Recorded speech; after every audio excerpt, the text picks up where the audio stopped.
우리 사람이 느끼는 감정을 보통 희로애락이라고 합니다. 기쁨과 슬픔, 분노, 즐거움이라고 하는데요.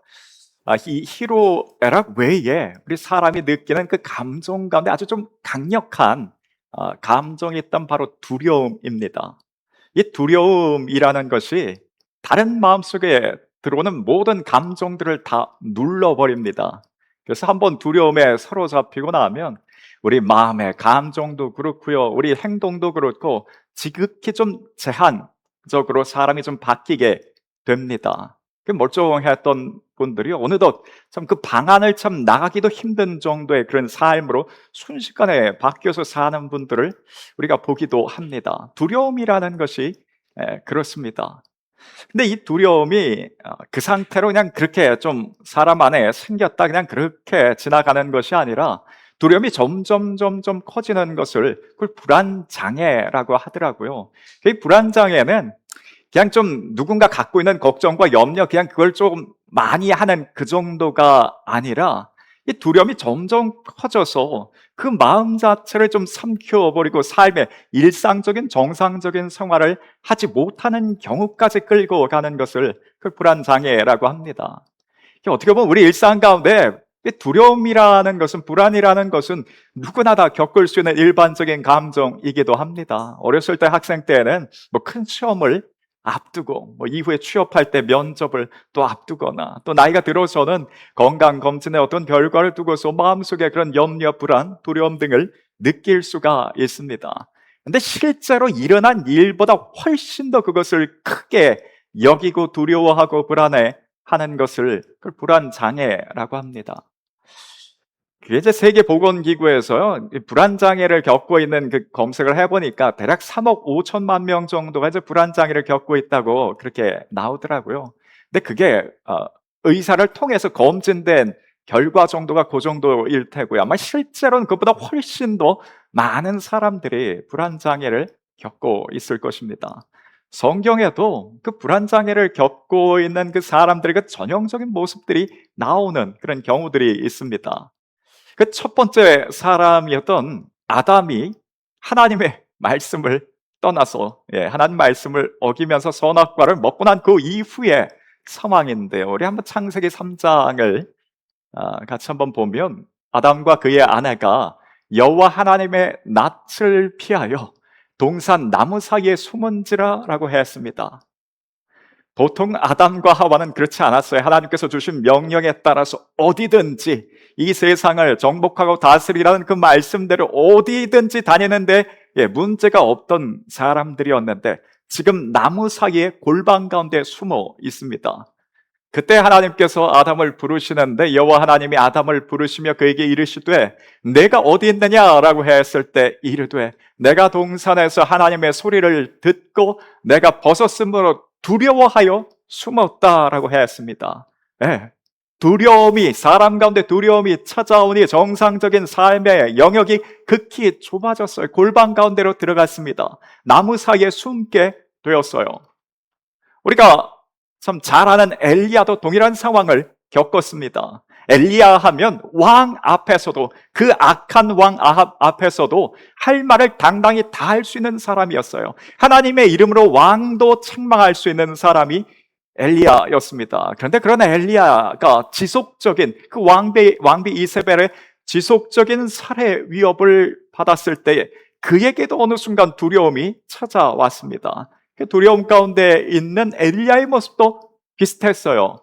열왕기상 19장을 보면 자기 자신은 광야로 들어가 하룻길쯤 가서 한 로뎀 나무 아래 앉아서 자기가 죽기를 원하여 이르되 여호와여 넉넉하오니 지금 내 생명을 거두시옵소서. 나는 내 조상들보다 낫지 못하나이다.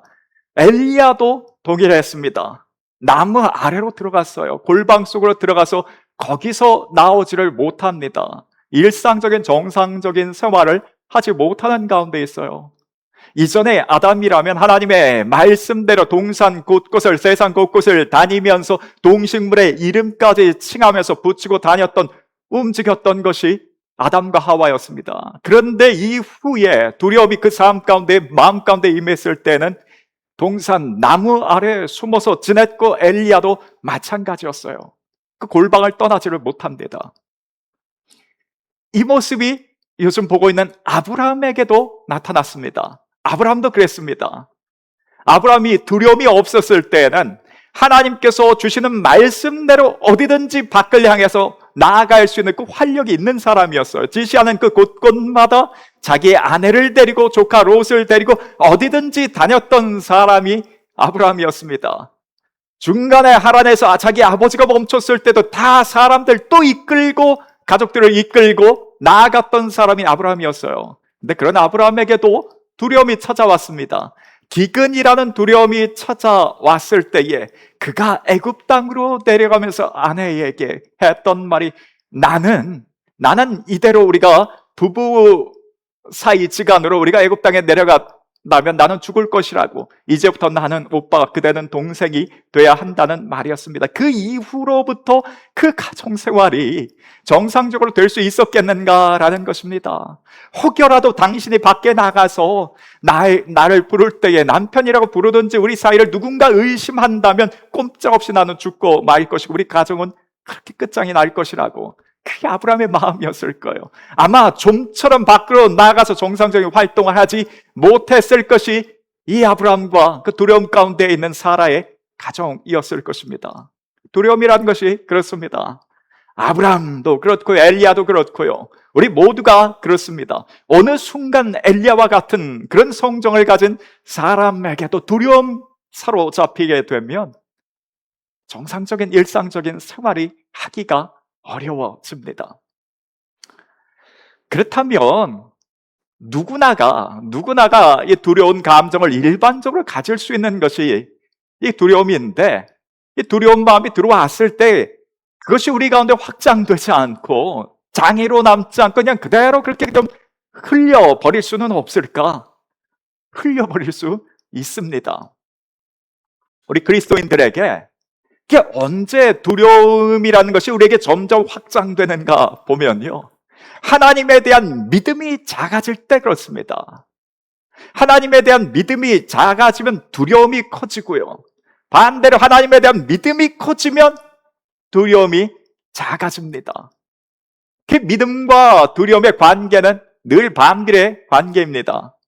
아주 예수님께서 제자들에게 정확하게 이 두려움과 믿음에 대한 관계 잘 설명해 주셨어요. 제자들이 한밤중에 그 갈릴리 호수를 바다를 건너는 가운데 광풍 풍랑을 만났습니다. 그 가운데 제자들이 정말 죽을 것 같은 두려움 위험에 처해 있었어요. 그때 제자들이 예수님을 깨웠더니 주님께서 하셨던 말씀이 믿음이 적은 자들아 어찌하여 두려워하냐 어찌하여 무서워하냐 말씀하셨습니다. 제자들 마음 가운데 지금 두려움과 무서움이, 그 두려움이 감정이 갑자기 커졌는데 그들이 왜 그렇게 되었는가? 믿음이 작아졌기 때문에 그렇습니다. 믿음이 적은 자들아 어찌하여 무서워하고 두려워하는가? 주님께서 말씀하셨습니다. 이후에 한 야이로라는 회당장이 예수님을 찾아올 때가 있었는데 자신의 딸이 질병에 걸려서 이 자칫 잘못하다 죽을 것 같은 그런 지금 어려운 상황이었습니다. 그 상황 가운데 예수님을, 근처에 계신 예수님을 찾아와서 예수님을 요청해서 우리 집으로 좀 오셔서 내 자녀, 내 딸을 위해서 안수기도를 좀 부탁하려고 예수님께 찾아왔습니다. 그런데 그 부탁하던 중에 그 집에 있는 사람들이 뒤따라와서 그 야이로에게 하는 말이 당신의 딸이 안타깝지만 이미 죽었습니다. 선생님을 더 괴롭게 할 것이 아닙니다. 그 말을 했을 때에 주님께서 뭐라고 그 야이로에게 말씀하셨는가? 두려워하지 말고 믿기만 하라고 했습니다. 야이로가 나는 더 이상 딸을 볼 수 없다는 그 두려운 마음이 들었던 것 같아요. 그 상황 가운데 주님께서 그 회당장에게 하셨던 말, 두려워하지 말고 믿기만 하라. 내 딸이 구원받으리라 했습니다. 어느 때에 우리 가운데 두려움이 생기게 되고 이 무서운 마음이 커지는가? 하나님에 대한 믿음이 작아질 때 그렇습니다. 하나님에 대한 믿음만 있다면 그게 마치 빛이 들어간 곳에 어둠은 그냥 그대로 있을 수가 없고 어둠은 물러갈 수밖에 없는 것처럼 우리 가운데 하나님의 마음이 우리 마음 가운데 자리 잡고 있다면 두려움은 남아 있을 수가 없이 사라지게 됩니다. 그래서 두려움의 가장 확실한 치료제는 믿음이 됩니다. 믿음만 있다면, 하나님에 대한 믿음만 들어와 있다면 우리 삶의 불안장애로 염려를 대한 그 염려는 하지 않으셔도 될 것입니다. 하나님에 대한 그 믿음이 우리 가운데 늘 확고하기를 원합니다. 오늘 우리가 읽었던 이 창세기 14장에 보면 아브라함이 기근을 만난 이후에 또다시 두려워할 만한 상황에 처했습니다. 그 이전에 자기 아내를 붙잡고 당신이 나와 함께 거짓말을 같이 해준다면 당신으로 인하여서 내가 살 것이라고 했었던 그 두려운 상황이 또다시 아브라함에게 찾아왔습니다. 조카 롯이 그렇게 삼촌을 떠난 이후에 소돔 땅을 눈에 보이는 좋은 땅 소돔 땅을 향해 나아갔습니다. 근데 알고 보니까 그 소돔 땅은 이미 12년 동안이나 다른 나라의 북쪽 나라에 조공을 들이고 있었던 식민지와 같은 상태였습니다.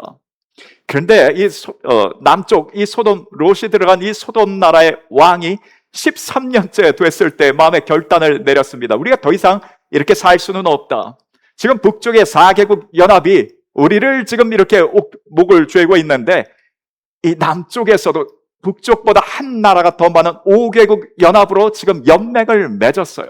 그래서 그때에 13년이 되었을 때 소돔 나라의 왕이 들여던 조공을 끊었습니다. 그리고 난 일어난 전쟁의 상황 가운데에 북쪽의 4개국 연합이 남쪽 나라의 전쟁과의 승리를 거두게 되었고 소돔 땅에 있었던 일반 백성인 그 롯과 같은 사람들을 전리품으로 모조리 다 잡혀가는 상황이 일어났습니다.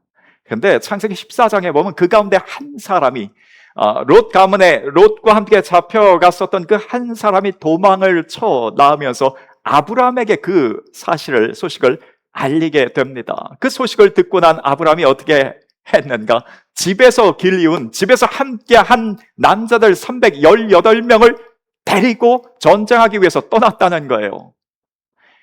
당시에 그 나라라는 개념이 물론 지금과 같지는 않습니다. 그런데 아무리 족속 정도에 되는 그 나라라 할지라도 지금 북쪽에서의 그 4개국의 그 연합군은 이미 대승을 거두고 나서 기세가 한참 올라가 있는 상황이에요. 그 있는 사람들에게 한 318명을 가지고 한 가정의 가문의 사람들이 쫓아가서 전쟁을 한다는 것은 이건 지극히 잘못된 판단입니다. 아브라함의 판단, 내 판단, 잘못된 판단 하나로 자신만 죽는 것이 아니라 롯과 그의 재산과 모든 것을 가족들 다 잃은 것처럼 아브라함 가문에도 그와 같은 일이 똑같이 일어날 수 있는 상황이었어요. 이게 어떻게 보면 아브라함이 두려움 가운데에, 이 정상적인 상황이었던 두려움 가운데에 그 방문을 걸어 잠그는 것이 마땅했습니다. 근데 아브라함이 그렇게 하지 않았어요. 그 당시에 아브라함 마음 가운데 뭐가 가득했는가? 하나님에 대한 믿음이 가득했기 때문에 그렇습니다. 하나님께서 전능하신 하나님께서 내 삶의 현장에 함께만 하신다면 그 적군이 4개국이 연합할 건 5개국이 연합할 건 나는 상관없다는 것이 아브라함의 믿음이었어요. 그 아브라함 가운데 있는 하나님이 크셨고 크신 하나님 그 믿음을 가지고 있었기에 아브라함은 골방에 있지 않고 밖으로 나아갔습니다. 여러분, 우리 삶 가운데에서도 선택이 있습니다. 하나님을 믿을 것인가 두려워할 것인가 선택이 있어요. 그 선택 가운데 언제든 우리는 하나님을 향한 믿음이 크기를 원합니다. 그 믿음만 크다면 두려움은 사그라질 것이요, 믿음이 작아지고 두려움을 택한다면 우리 가운데 두려움은 점점 커질 것이며 엘리야와 같은 그 모습 가운데 밖으로 나가지 못하고 삶의 지경이 극히 제한된 상태로 참 어려운 삶을 살게 될 것입니다.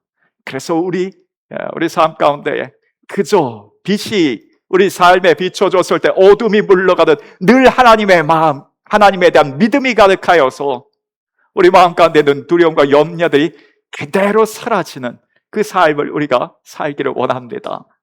또 오늘 말씀 가운데 하나 더 보게 되는 것이 아브라함이 믿음의 크기만 커진 것이 아니라 그 모습 가운데 참 믿음이 성숙해 간다는 것을, 성장하고 성숙해 간다는 것을 보게 됩니다. 아브라함은 악을 악으로 갚지 않았어요. 서운함을 서운함으로 갚지 않았습니다. 누군가 나에게 해를 끼쳤는데 동일한 것을 갚지 않고 오히려 선으로 갚았고 사랑으로 갚았습니다. 롯이 잡혀왔다는 그 소식을 들었을 때 우리가 만약 아브라함이라면 그 소식을 듣고 나서 물론 참 위급한 상황이고 안타까운 것은 맞습니다. 상황 자체만 보면 그래요. 근데 그 이전에 롯이 나에게 했었던 것을 생각한다면 그 마음이 좀 달라질 수 있습니다. 어떻게 보면 하나님께서 정의 구현을 이번에 하신 것 아닌가? 제가 저렇게 할 때부터 그 하나님께서 언제 한번 손대실 것 같다고 생각됐다고 뭔가 그런 마음이 들 법합니다. 그런데 아브라함은 그 서운함을 서운함으로 갚지 않고 미움을 미움대로 갚지 않고 오히려 그것을 좋은 것으로 선으로 사랑으로 갚았다라는 것입니다. 예수님께서 산상수훈에 제자들에게 그러셨습니다. 너희는 눈으로 이는 이로 갚으라는 것을 너희는 그렇게 알고 있지만 너희 믿는 자들 하나님의 자녀들은 그렇게 살 것이 아니라 누구든지 속옷을 달라고 하는 자들에게 겉옷까지 줄 것이며 오리를 함께 가져가 하면 십리를 함께 동행해주고 오른뺨을 치는 자에게 왼뺨도 돌려대라는 것이 주님의 말씀이었는데 그 주님의 말씀을 창세기 14장에서 이미 아브라함이 구현해 냈다는 것입니다. 그 아브라함이 성품이 좋아서 그와 같이 롯에게 했는가? 가만히 보니까요, 롯의 그 사로잡혀서 가는 그 모습을 볼 때에 누구의 모습이 떠올랐냐면 아브라함 자신의 모습이 떠올랐습니다. 롯을 볼 때 자기 모습이 지난날의 자신의 모습이 떠올랐어요.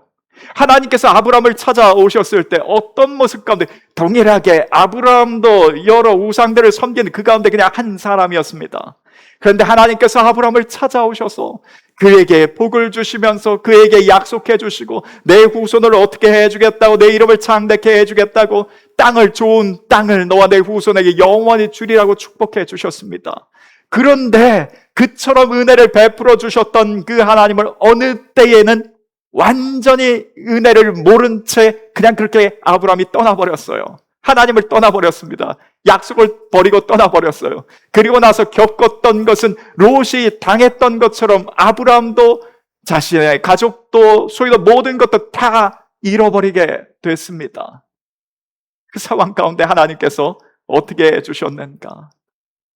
그 못난 자 아브라함에게 질책과 책망한 것이 아니라 그 자녀 편에 서서 모든 문제를 다 해결해 주셨고 이전보다 더 큰 은혜를 베풀어 주셨습니다.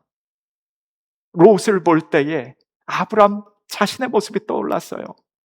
내가 그와 같은 상황에 있었을 때 하나님께서 베풀어 주신 그 은혜와 사랑을 경험하고 난 이후에 아브라함이 롯에게 베풀었던 동일한 모습을 베풀게 됩니다. 그런데 이 롯의 모습을 볼 때 아브라함만 보이는가? 아니요, 우리 자신도 보입니다. 하나님께서도 아브라함을 찾아오셨던 것처럼 우리를 찾아오셔서 전적으로 우리를 죄 가운데 구원해 주셨고 우리를 사랑해 주셨어요. 그런데 그렇게 사랑받은 우리가 어느 순간 어느 때에는 뒤도 돌아보지 않고 하나님을 떠났던 것이 우리이기도 합니다. 어떻게 보면 틈만 나면 애굽으로 내려가서 하나님을 잊고 지냈던 것이 우리이기도 합니다. 그렇게 하나님 떠나서 살다가 혹이라도 어려움을 겪게 되면 부끄러움도 잊은 채 또 하나님을 찾고 부를 때에 하나님은 그 가운데 또 우리를 구원해 주시고 용납해 주시고 사랑해 주셨어요. 이게 저와 여러분이 받은 은혜이고 사랑입니다. 이처럼 우리가 사랑을 받았기에 우리 주위 사람들에게 이는 이로 눈은 눈으로 갚지 않을 수 있는 것은 이미 받은 사랑이 너무도 크기 때문에 그렇습니다. 그래서 동시에 우리의 믿음이 하나님 보시기에 우리의 믿음이 커지기를 원하고 동시에 더 성숙해 갈 수 있기를 원합니다. 아브라함의 모습처럼 동일한 것으로 갚는 것이 아니라 그 어떤 모습에 우리 서운함으로 섭섭함으로 갚지 않고 선으로 사랑으로 갚아줄 수 있기를 원합니다.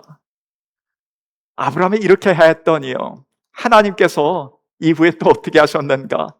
또 선물을 들고 하나님께서 아브라함을 찾아오셨습니다.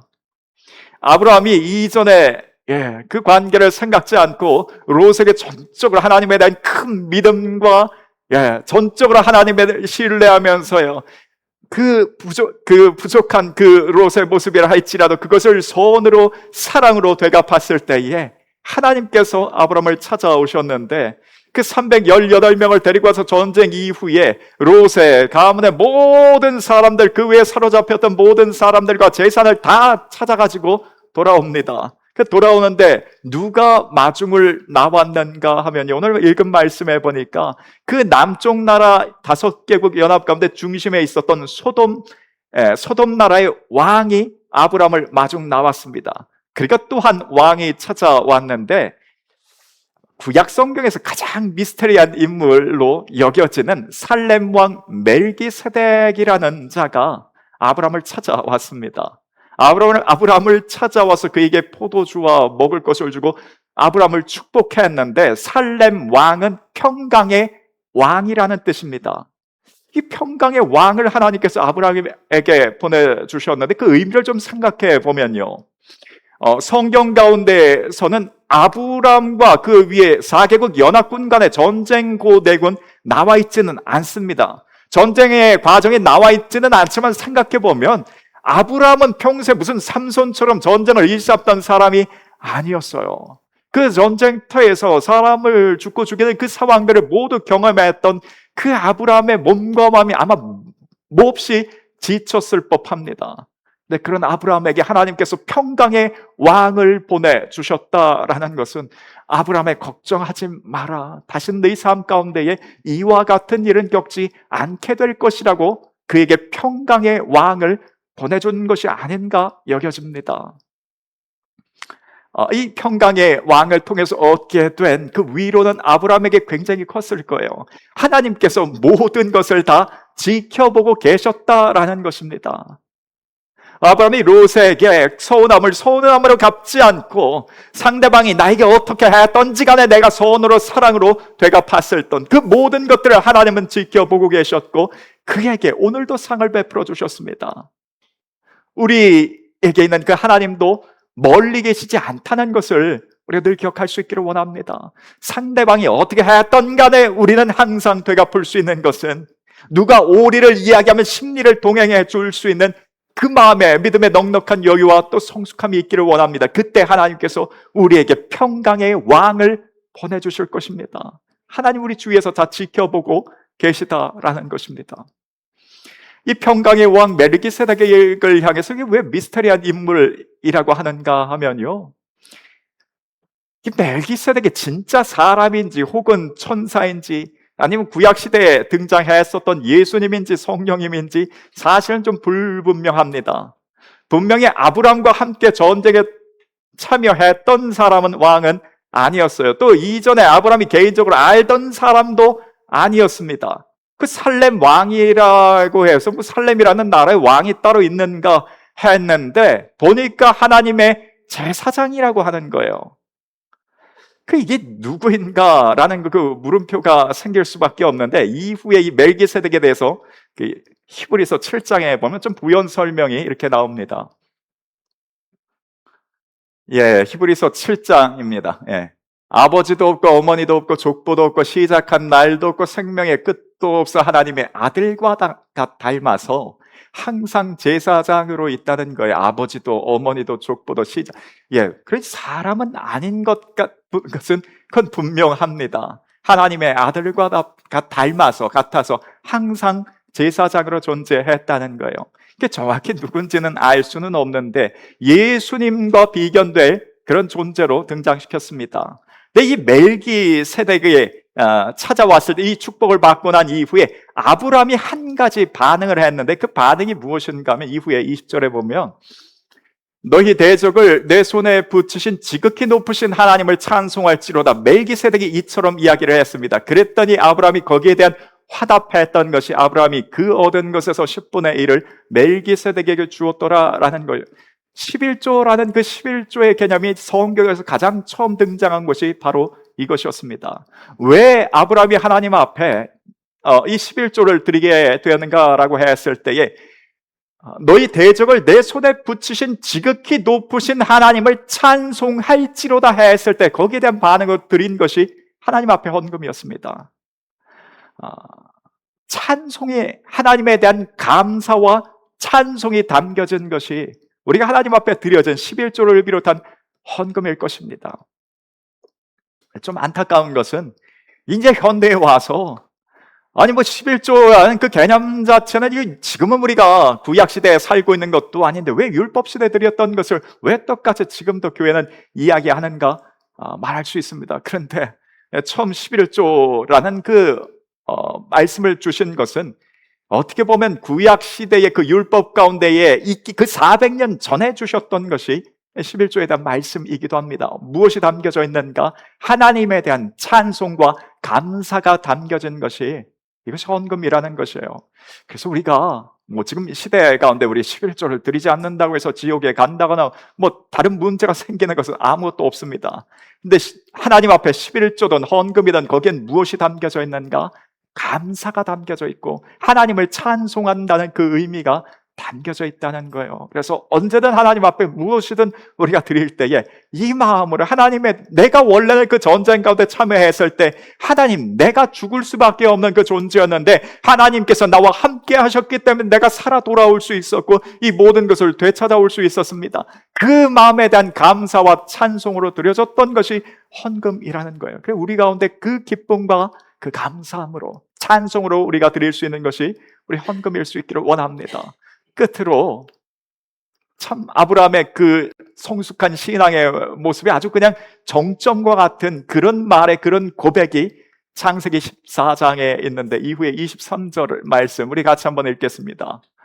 내 말이 내가 아브라함으로 치부하게 하였다 할까 하여 내가 속한 것은 실 한 오락이나 들 맺은 한 가닥도 내가 가지지 아니하리라 라는 말을 아브라함이 했습니다. 무슨 말이냐면요, 아브라함이 개선 장군처럼 모든 것을 다 되찾았고 와서 롯에 속한 재산뿐만 아니라 그 남쪽 땅에서 빼앗겼던 모든 것을 다 되찾아 왔습니다. 그랬더니 소돔 나라의 왕이 그 신하를 보내서 아브라함에게 이런 말을 합니다. 내가 지금 되찾아온 그 모든 것은 원래 남쪽 나라의 것이었지만, 백성들 것이었지만 당신이 전리품으로 되찾아 왔으니 그것 다 가져줘 좋다고 했어요. 다만 좀 사람들만 좀 우리에게 돌려주었으면 좋겠다라고 그 말을 합니다. 그때에 거기에 대해서 반응했던 말, 이 말이었어요.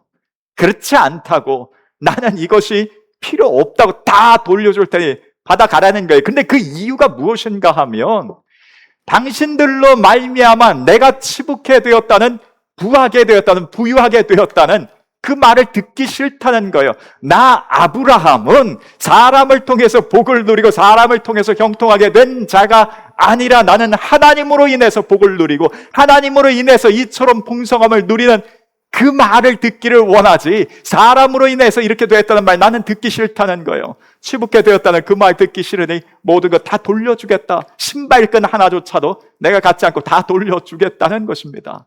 대단한 믿음의 고백이었습니다. 만약에 아브라함이 이 모든 재물을 그냥 그 마땅하지만 전리품이지만 아브라함이 다 취하였다라면 아마 이후에 후대에는 그런 말들이 나왔을 거예요. 저 아브라함이라는 사람이, 외지 사람이 들어와서 우리 남방 사람의 모든 재물들 다 저렇게 가지고 가서 저렇게 잘 살고 있다고 하는 말들이 이후에는 나왔을 것입니다. 아브라함 그걸 알았어요. 그래서 내가 사람으로 인하여 이렇게 복을 누리고 있다는 이 말 듣기 싫어서 나는 하나님으로 인하여서 복을 누리는 자라고 그 모든 것을 다 거절했던 것입니다. 이후에 하나님께서 다음 시간에 또 찾아옵니다. 왜 찾아오겠는가? 그에게 하나님께서 또 복을 주기 위해서 찾아오십니다. 여러분, 우리 가운데에 동일한 믿음이 있기를 원합니다. 나는 사람으로 인하여, 인맥으로 인하여, 내가 가진 재산과 직장과 사업장으로 인하여서 복을 누릴 사람이 아니라 내가 복을 누리는 것은 여호와 하나님으로 말미암아 나는 복을 누릴 사람이라고. 우리 자녀들이 어떻게 복을 누릴 것인가? 내가 무엇을 남겨준 그것으로 말미암아 복을 누릴 그 자녀들이 아니라 하나님으로 말미암아, 전능하신 하나님으로 말미암아 복을 누릴 사람들이라고, 그 믿음의 고백 하나님께 할 수 있기를 원합니다. 하나님께서 이번 한 주간도 또 찾아오셔서 우리에게 평강의 왕, 멜기세덱과 같은 그 평강의 왕을, 우리 삶 가운데 평강의 은혜를 베풀어 주실 것입니다. 오늘 주신 말씀을 기억하면서요, 우리 같이 한번 기도합니다. 하나님,